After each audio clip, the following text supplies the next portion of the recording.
자, 더 재미있는 정치 이야기가 지금 뒤에 수두룩박적하게 남아 있습니다. 윤석열이 그 수원에 가서요, 경기도의 수도잖아요. 도청 소재지. 그러니까 수원에서 크게 유세를 하려고 했어. 그래갖고 자기들끼리 이제 홍준표도 오고 유승민도 오고 이준석도 오기로 했어. 근데 다 안 왔다? 이야, 잘 되는 집구석. 그래서 원팀 유세를 처음으로 시작하려고 했어. 원. 그러니까 시작하려고 했는데 아무도 안 와가지고 윤석열 혼자 원팀이 된 거야. 원팀. 원이 정도 안 한다? 에라이 모질이 진짜. 씨. 이게요, 어제 여러분들 혹시 포털에서 기사 제목들 보셨어요?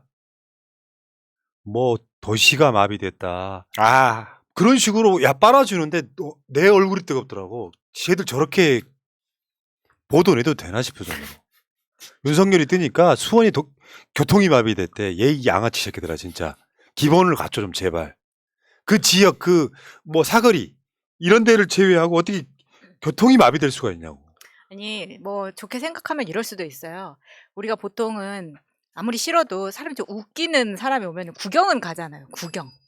지지가 아니라 구경 간 인파가 많았을 수 있다. 지지. 아니 그러니까 지지자만 가는 건 아니에요. 그냥 그렇죠. 윤석열이 왔다니까 음. 가서 이렇게 보는 사람도 있겠지만 그게 중요한 게 아니고 유세는 기본적으로 어느 정도 그들이 동원하는 숫자가 있습니다. 그 숫자 외에 실제로 정말 그 사람이 좋아서 그 지역에서 모이던 사람도 있겠지만 요거를 도시가 마비됐다 같은 교통이 마비됐다 같은 그 기사를 쓰는 기레기는 어떻게 해야 되냐고. 딱 보니까 시장 통로 한 2통로 정도 마비됐겠던데, 이게 뭐 많은 분들이 유세 현장을 가보셨겠지만 사실 진짜 유세 현장은 이재명 후보님 유세 현장이었어요. 진짜로 가보고 깜짝 놀랐습니다. 축제예요, 축제. 그냥 축제야. 사람들 모여가지고. 근데 이 유세 현장 영상 같은 것만 봐도 이재명 후보님 그 유세 현장하고 윤석열의 유세 현장은 완전히 질적으로 그냥 달라요. 마치 여기는 무슨 뭐라 해야 되지? 1970년대 박정희 연설할 때 사람들 모여있는 그런 느낌이라면 이재명 후보님 지지 연설은 진짜로 사람들 모여가지고 노는 느낌이에요. 축제. 그러니까 이게 예전에도 반복됐던 게 김대중 대통령의 예전 유세 사진 뭐 이런 것들 보면 군중 사진이 없어요. 군중이 다 모인 사진을 안 찍어서 그렇죠. 안내보내서. 안내보내지. 그래서 거의 김대중 대통령의 그냥 그 사진 연단 사진밖에 거의 없어서 자료가 없는데 지금 언론들이 실수하고 있는 거죠. 유튜브들이 다 이렇게 중계를 네. 해주고 있고. 그리고 전통적인 스킬입니다. 우리 쪽 후보는 사람이 적게 오게 근접샷만 찍거나 어쩐 경우는요 풀샷이라고 잡긴 잡는데 공간이 비어있는 데를 더 잡아서 사람이 사람이 들어온 없는 것처럼 것처럼. 보이려고 노력을 하지. 근데 근데 있잖아, 예를 들어서 수원의 교통이 마비됐다. 윤석열이 뜨자. 그럼 거기에 합당한 사진이 있어야 될 거 아니에요. 항공 사진 같은 거 요즘 안 드론 나와요. 띄워가지고 드론 띄울 수가 없지. 그런 정도고 어쨌건 지금 이준석은 권영세한테 한마디 들어서 삐져가지고 패싱했다 그러고. 몇 시간 전에. 다음에 유승민하고 홍준표는요 이런 것 좀 있어. 그런 사람들을 좀 자기간에 모시려면 최대한 시간을 두고 모셔야 되잖아요. 근데 유세 임박해가지고 수원으로 오세요 하면 가겠냐고. 나 선약에서 못 가 이 새끼야 이렇게 되는 거예요. 얘네들 정치하는 게 진짜 그런 식인 것 같아. 그리고 내가 들은 바에 의하면 국민의힘 쪽에서 대선 후보를 뽑혔으니까 열심히 뛰고 있는 사람들이 있겠지만 그 일부 측근들 검사 출신들을 제외하고 나면 윤핵관만 제외하고 나면 다수의 국민의힘의 그 사람들은 윤석열 싫어한답니다. 스타일이 너무 이렇게 권위적이고 막 그래갖고요. 실제로 굉장히 싫어한대요. 뭐 저런 새끼가 다 있나 싶어. 저는 사실 좀 더 현실적인 부분을 좀 봐야 된다고 생각하는데, 정치하는 사람들이 자기가 충성을 다하면 거기에 대한 대가가 있어야 된다고 저는 생각해요. 반드시. 그거는 누가 뭐 이렇게 봉건적 사회구조 막 이런 문제가 아니고 반드시 있어줘야 되는데, 지금 국민의힘에서 윤석열 선거운동을 뛰고 있는 사람 중에 내가 어떤 일을 했을 때 개국 공신으로서 나를 챙겨줄 것인가 라는 걸 바라봤을 때 과연 홍준표가 그 생각을 할까요? 유승민이 그 생각을 할까요? 제가 봤을 때는 어차피 내가 열심히 해봐야 정말 공은 일부 윤핵관들이 다 나눠 먹을 거고, 내가 여기까지 뛰어가지고 설사 쟤가 대통령이 된다 한들 나는 팽당하기가 쉽다. 혹은 그냥 말 그대로 아웃 오브 안중 이런 존재의 이상도 이하도 아니다 싶으면 열심히 안 하려고 하죠. 그러니까 이쪽 윤석열을 둘러싼 윤 핵관들이 워낙 검찰 출신들이 많기 때문에 이 사람들은 밑에 검사들 부리듯이 야 몇 시까지 오라면 와 까라면 까 어디까지 하라면 해 이거에 익숙해져 있다 보니까 유승민이나 홍준표 같은 사람한테도 몇 시까지 와 어디로 와 이게 체화되어 있는 거예요. 그렇게 안 하는 걸 얘네들이 이해를 못 하는 거야. 그러다 보니까 유승민, 홍준표한테 원팀 유세 몇 월 며칠 날 있으니까 오세요 하는데 홍준표나 유승민 자기들의 정치적 급이라는 게 있는데 급도 안 되는 애가 신천지 동원해가지고 후보라고 나와 있는 것도 정말 보기 싫을 텐데 거기에다가 자기들에 대한 최소한의 애우도 안 해주고 이런 식으로 물론 가고 싶겠냐고요. 그리고 내가 저기를 갔을 때 나의 정치적 미래가 보장이 되고 정말로 내가 개국 공신으로서 어떤 합당한 혜택을 받을 수 있겠다라는 게 있다면 아무리 바빠도 오겠죠. 근데 유승민이 생각해도 답이 안 나고 물론 유승민은 아무런 조건 없이 참여한다고 했다지만 기본적인 애우는 바라겠죠. 그리고 홍준표가 생각했을 때도 쟤가 무슨 정치인이야 생각할 것 같아요. 저는 홍준표도. 거기에다가 이준석은 지금 삐져가지고 입이 대빵마다 나와 있잖아요. 그 상황에서 뭐가 되겠냐고요. 그러다 보니까 원팀이 되고 원희룡은 저러고 있고 원세호는 그러고 있고 그러니까 이준석도 지금 굉장히 열심히 뛰고는 있는데 누구를 위해서 뛰고 있는지 굉장히 의문인 거죠. 그러니까 오늘도 법정 토론회가 있는데 이준석은 그 시간 법정 토론이 열리는 오후 8시에 아프리카 TV에서 뭐 VJ 감독난이라는 사람과 함께 또 토론을 따로 한다고 하잖아요. 생중계로. 딱 맞춰서. 네, 누구를 위해서 당대표가 제가 뛰고 한 있는지. 달여 전에 이 자리에서 그 이야기를 했어요. 무슨 이야기를 했냐면 이준석이 국민의힘 당으로 돌아온다는 거는 국민의힘 내에 윤석열이 대통령이 되면 절대 안 된다라고 생각하는 사람이 한 명이 늘어나는 거라고. 이준석 입장에서 우리 한번 생각해 보세요. 물론 저는 이준석이 성접대를 받았다 뭐 이런 이야기들에 대해서 믿진 않아요. 근데 그런 이야기가 있더라고요. 아무튼 그래가지고 내가 멱살이 잡혀서 윤석열 돕는다고 생각을 한번 해보게요. 그렇다 치게요. 그랬을 때 이준석 입장에서 윤석열이 대통령이 되는 게 과연 자기한테 좋을까요? 그리고 그게 아니고 당 대표기 때문에 어쩔 수 없이 윤석열을 도울 수밖에 없다라고 해서 선거운동에 뛴다고 생각해봐요. 윤석열이 됐을 때 자기한테 좋을까요? 오히려 정말로 이준석 입장에서는 윤석열이 되면 자기 죄보다 크게 처벌받고 윤석열이 안 되면 자기 죄만큼 처벌받을 수도 있어요. 정말로. 자, 알겠습니다. 네. 이건 정변의 생각이지 공식 의견 아니에요. 아, 그렇죠. 저의 생각일 뿐이죠. 저의 자유로운 사고. 1대1? 뇌피셜. 자, 어쨌건 지금 윤석열은 어떤 면에서 보면 선거운동이라는 게 자발적으로 내 마음에 내켜서 해야 되는데 원팀 주장해 봐야 태도가 고쳐서 그런 거예요. 그런 사람들을 모시려면 저놈들이 나를 좀 애우하는구나라 느낌 줘야 되는데 사실상 닥쳐가지고 나오시오 하면 나가겠냐고요. 이런 측면이 있는 것이고 나홀로 원팀 나홀로 원팀. 자, 그리고 유시민 작가가 그 했던 이야기 중에 좀 빵 터진 게 그런 거였어요. 이재명의 강점은 머리가 좋은 것인데 윤석열과 지능에서 큰 차이가 난다. 그거는 이미 예전에 그 수십 년 전에 이미 예견이 됐던 거죠. 그 사법시험 구수하는 것과 단박에 붙는 사람의 차이 같은 거잖아요. 검정고시를 했는데 이 양반은 뭐 장학금밖에 갖고 다니면서 나중에 사법시험을 봤더니 사실상 단박에 딱 붙었어. 머리 좋은 거지. 그 머리 차이가 나더라. 이런 이야기. 지능의 차이가 난다는 말은 굉장히 모욕적인 거예요. 지능의 차이가 난다는 건 쉽게 표현하면 우리들 표현으로 하면 또 돌대가리라는 소리잖아요. 한쪽은 돌대가리, 한쪽은 영리해. 굉장히 중요한 부분이라고 생각합니다. 왜냐하면 머리가 영리한 사람은 금방금방 흡수하고 금방금방 진화해요. 실제로 머리가 좋은 사람은.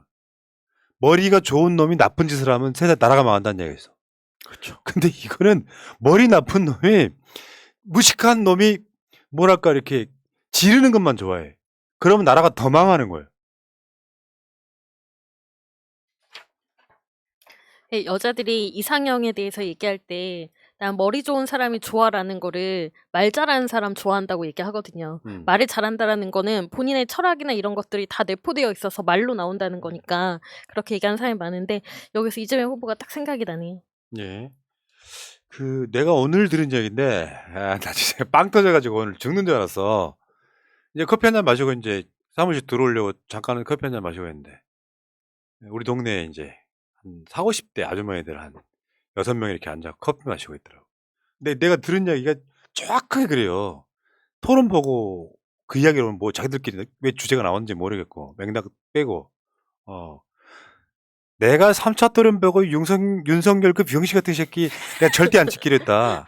그러면서 이재명 후보도 형을 봅니다. 뭐라고 그랬더라? 이재명 후보를. 그러니까 좀 가볍다는 뉘앙스로 이렇게 이야기를 하긴 하던데, 윤석열 저거 토론 보고 저 병신 같은 새끼, 내가 했다는 게 아니에요, 여러분. 그렇게 이야기를 하면서 안 찍겠다는 이야기를 하더라고요. 그래서 내가 마음속으로 흐뭇하면서 씩 웃으면서 나왔지. 실제로는 분위기가 그런 거라. 3차 토론 지금 뭐 금요일 날도 또 4차 토론이 있긴 합니다만 3차 토론 보고 많은 사람들이 그렇게 깨달았다 그래요. 뭘 몰라. 글쎄 알려주십시오. 그리고 상대가 답변하려고 그러면 하는 말이 됐고요. 답은 됐고요. 뭐 이런 식으로 질문을 왜 하냐고. 아무튼 돌대가리 어쩔 수가 없는. 모르는 걸 물어보는 건 죄가 아니지 않습니까? 지금 성대모사 하신 거죠? 그러니까 훌륭한데? 윤석열이 제가 생각했을 때는 글쎄 좀 가르쳐 주십시오. 이거는 제가 봤을 때 교육받고 난 것 같아요. 어설프게 차라리 그게 아는 낫다. 척 하지 말고 차라리 그게 낫다고 교육을 받고 나왔는데, 근데 양도소득세가 왜 생겼는지는 절대 모르면 안 되는 내용이에요. 왜? 자기가 양도소득세를 폐지하겠다는 공약을 했기 때문에. 근데 그거를 몰라가지고 건진이가 이럴 때는 차라리 그냥 모른다고 하라 그랬지 해가지고 글쎄 좀 알려주십시오 했더니 그게 지금 박제가 돼 있는 거죠. 그러니까 그 아줌마들이 이제 정확히 생각이 났어요. 이재명 후보 욕하는 것도 있으니까 그냥 흥분하지 마시고 3차 토론 보고 윤석열 병신 같은 새끼는 못 뽑겠다. 차라리 얍삽한 게 낫다. 그렇죠. 아니 그러니까 중도층에 있는 사람들은 그런 생각이 드나 봐요. 이렇게 좀 가볍다고 생각하나 봐요. 상등심보단 얍삽이가 낫죠. 네. 그래서 오늘 보고 그거 듣고 내가 일부는 공감 못 하겠지만 상당히 공감하고 나오면서 속으로 박수 쳤다니까. 우리 동네 아주머니들 아주 훌륭하시구나. 아주. 참. 자, 그런데요. 그런 분들도 모르는 얘기가 있어요. 객관적으로 봤을 때 세계는 이재명 후보를 대통령감이라고 생각합니다. 정리해놓은 거 한번 봅시다. 손용공 이재명 대통령에 도전하다. 세계 3대 뉴스 통신 프랑스 AFP. 어제 우리가 소개를 좀 해드렸는데 이거 좀 한번 읽어주세요. 프랑스어는 빼셔도 됩니다. 영어로 써 있는데요. 한글만 다 읽어주세요. 핵심 1. 손영공 출신이자 산업재해로 장애를 얻은 이재명. 핵심 2. 부와 학연, 지연으로 공고히 다져진 한국 정치계에서 이례적으로 현 여당의 어엿한 유력 대선 후보로 우뚝 섬. 핵심 3. 경기지사로서 그가 펼친 정책은 심화되는 한국의 불평등과 맞물리며 시대정신을 제대로 읽어내. 핵심 4. 유년 시절 나비 넥타이를 맨 윤석열 후보 대 11세 11살의 노동 착취를 온몸으로 겪으며 야학을 통해 인권 변호사가 된 이재명 후보의 삶. 그런 거예요. 우리가 지금 뭐 저쪽 보수 쪽에서 문제 안 그러면 대통령 뭐 쩝쩝이 막 이런 식으로 이렇게 비하하잖아요. 세계가 이 문재인 대통령을 일단 존경하는 첫 번째 이유가 뭔지 아세요? 인권 변호사 출신이기 때문에 그래요.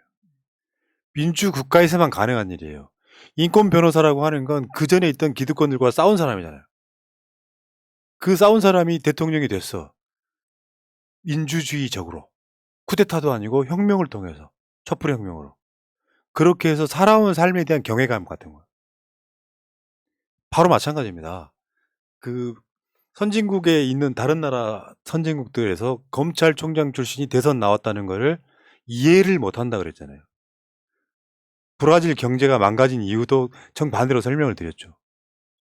수사기관에 있는 자는 바로 대선에 나오면 안 되는 거예요. 이건 법으로 나는 강제를 해야 된다고 생각해요. 왜냐하면 자기 정치적 가도를 위해서 자기 위치를 악용할 공산이 큰 자이기 때문에 그렇습니다. 이재명 후보도 다른 면에서 보면 인권 변호사 같은 걸 하면서 결국엔 내가 정치를 해야 되는 이유, 성남의료원 이런 것들이 맞물리면서 존경을 받기 시작하는 거예요. 아, 이 사람은 진짜 앞으로 이 사람이 뽑히느냐, 인권 변호사 출신의 이재명이 뽑히느냐.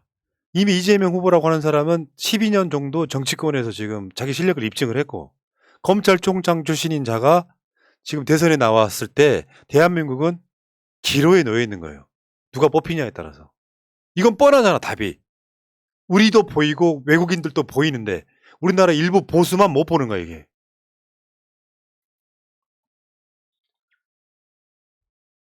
누군가는 말을 좀 해주시면 얼마나 좋을까요? 일부 보수는 지금 이대로가 좋거든요. 걔네들은 사회의 모든 이익을 다 독차지했고 모든 부를 독차지했어요. 그 사람들한테 사회가 바뀌어서 사회 구조가 바뀐다는 게 당연히 그 사람들한테는 마음에 안 드는 거죠.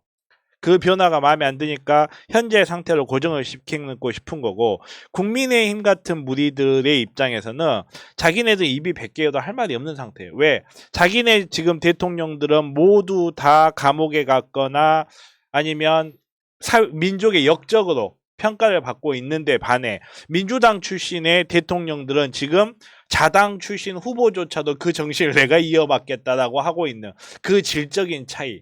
그 질적인 차이를 깨기 위해서는 정권을 어떻게든 바꿔야 되는 거예요.